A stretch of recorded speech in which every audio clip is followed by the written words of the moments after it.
Hello everyone. आज हम discuss करेंगे one of the burning issues under GST which scheme to opt, regular scheme और composition scheme. दोनों ही स्कीम के अपने बेनिफिट्स हैं और अपने डिसएडवांटेजेस हैं। So we will discuss in detail about each of the scheme in this video with an example, and in the end I will be sharing one of the decision making factors जिससे आपको help होगी कि कौन सी scheme opt करें। So before we start the video, अगर आपने अभी तक चैनल को सब्सक्राइब नहीं किया है तो please hit the subscribe button.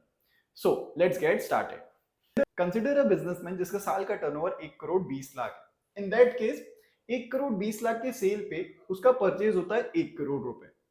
तो gross profit margin is 20 lakh. So 1 crore का माल खरीदता है और 1 करोड़ 20 लाख में बेचता है। So this is is gross profit.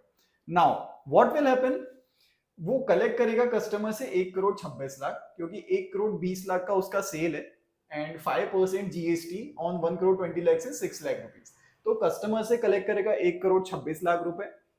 Then पे टू क्रेडिटर्स, जिससे उसने 1 करोड़ के गुड्स खरीदा है, उनके सप्लायर्स उन पे 5 लाख रुपए जीएसटी चार्ज करेंगे एंड टोटल उसको 1 करोड़ 5 लाख रुपए अपने सप्लायर्स को पे करना पड़ेगा। देन अब क्या होगा, ये सप्लायर्स का जो डिफरेंस है, देन अब क्या होगा, ये जीएसटी का जो डिफरेंस है 6 लाख माइनस 5 लाख, ये 1 लाख रुपए गवर्नमेंट को पे करना है। सो इन दिस केस उसका नेट प्रॉफिट बन के आता है 20 लाख रुपए। तो ये होता है आपका regular scheme. But in case of composition scheme, sale तो 1 करोड़ 20 लाख का कांस्टेंट है, क्रेडिटर्स को जो पेमेंट करना है that is also constant, 1 crore 5 lakh ही रहेगा। बट इन दिस केस आप कस्टमर से अलग से जीएसटी चार्ज नहीं कर सकते। सो व्हाट विल हैपन, आपको अपने 1 करोड़ 20 लाख के सेल पे 1% जीएसटी फ्लैट भरना पड़ेगा, which is 1,20,000। So this 1,20,000 is the cost in case of composition dealers, ये आपको अपने जेब से भरना है। But in case of regular dealers ये 1 लाख रुपए अपने जेब से नहीं भरना है, ये आप ऑलरेडी कलेक्ट कर रहे हो 6 लाख रुपए एक्स्ट्रा फ्रॉम कस्टमर्स, और 5 लाख रुपए आपने जो सप्लायर्स को पे किया है वो आप माइनस करके 1 लाख रुपए जो नेट एक्स्ट्रा कलेक्ट हुआ है, this is just your passing on the amount which is receive from customers to the government. ये आपके जेब से नहीं जा रहा है। सो इन दिस केस आपका ग्रॉस नेट प्रॉफिट बन के आता है 20 लाख रुपए, and here it will come to 13,80,000। इसके दो रीजन है। एक तो ये जो 5 लाख रुपए का क्रेडिट आप यहाँ पे क्लेम कर पा रहे हैं परचेज पे, ये क्रेडिट आप 5 लाख का यहाँ पे क्लेम नहीं कर सकते। और ये जो 1,20,000 रुपए आपको एक्स्ट्रा 1% सेल पे भरना है। सो इन दिस केस आपका 13,80,000 रुपए का प्रॉफिट आता है। बात करें कंप्लायंस कॉस्ट की, तो इन केस ऑफ रेगुलर डीलर आपका लगभग 2,500 रुपए मंथली चार्ज रहता है, जिसमें आपका per month accounting and GST filing included है। सो 30,000 is the compliance cost in case of regular scheme. तो आपका नेट प्रॉफिट 19,70,000 रुपए आ जाता है। But in case of composition scheme आपका कंप्लायंस कॉस्ट थोड़ा सा कम रहता है, which is on quarterly basis, जिसका 2,500 रुपए पर मंथ का एक अप्रोक्सीमेट चार्ज रहता है। सो इन दिस केस आपका 10,000 रुपए चार्ज हुआ and your net profit is 13,70,000। तो इसमें आपने देखा होगा कि दोनों ही स्कीम के अपने कुछ फायदे और नुकसान है। But in case you offer composition scheme तो आपको जीएसटी का इनपुट क्रेडिट नहीं मिलता है, आपको 1% सेल पे अलग से जीएसटी भरना पड़ता है गवर्नमेंट को, which you can't collect from customers.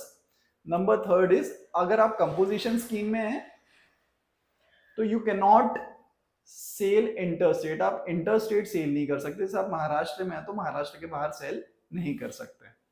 Now let's discuss about the decision making factors. कौन से फैक्टर्स आपको ध्यान रखने की आपके लिए कौन सी स्कीम ज्यादा बेनिफिशियल रहेगी। सो नंबर 1 इज आपका सेल्स किन को है। अगर आप सेल कर रहे हैं कस्टमर्स को जिनका जीएसटी नंबर नहीं है, देन कंपोजिशन स्कीम आप ऑप्ट कर सकते हैं। बट अगर आपके सेल्स रजिस्टर्ड बिजनेसेस को है, आपका ज्यादातर सेल B2B पर्सन को होता है, देन इन दैट केस आपको रेगुलर स्कीम में जाना ज्यादा बेनिफिशियल रहेगा। नंबर 2 इज सेल आपका कौन से स्टेट में हो रहा है। अगर आप जिस स्टेट में काम कर रहे हैं वही स्टेट में आपका सेल है, तो इन दैट केस आप कंपोजिशन स्कीम ऑप्ट कर सकते हैं। बट अगर आप महाराष्ट्र के डीलर है एंड आपको महाराष्ट्र के बाहर माल सेल करना है, तो इन दैट केस आप कंपोजिशन स्कीम ऑप्ट नहीं कर सकते, आपको कंपलसरी रेगुलर स्कीम में ही जाना पड़ेगा। Number third is, in case of regular scheme आप कस्टमर से अलग से जीएसटी चार्ज कर सकते हैं, जैसा कि हमने एग्जांपल में देखा था। But in case of composition आपको 1% कॉस्ट खुद बियर करनी है, आप अलग से कस्टमर से वो चार्ज नहीं कर सकते। And number fourth is this example, आपको ये कैलकुलेट करके देखना पड़ेगा as per your gross profit margin and आपका नेट प्रॉफिट कितना बन के आ रहा है।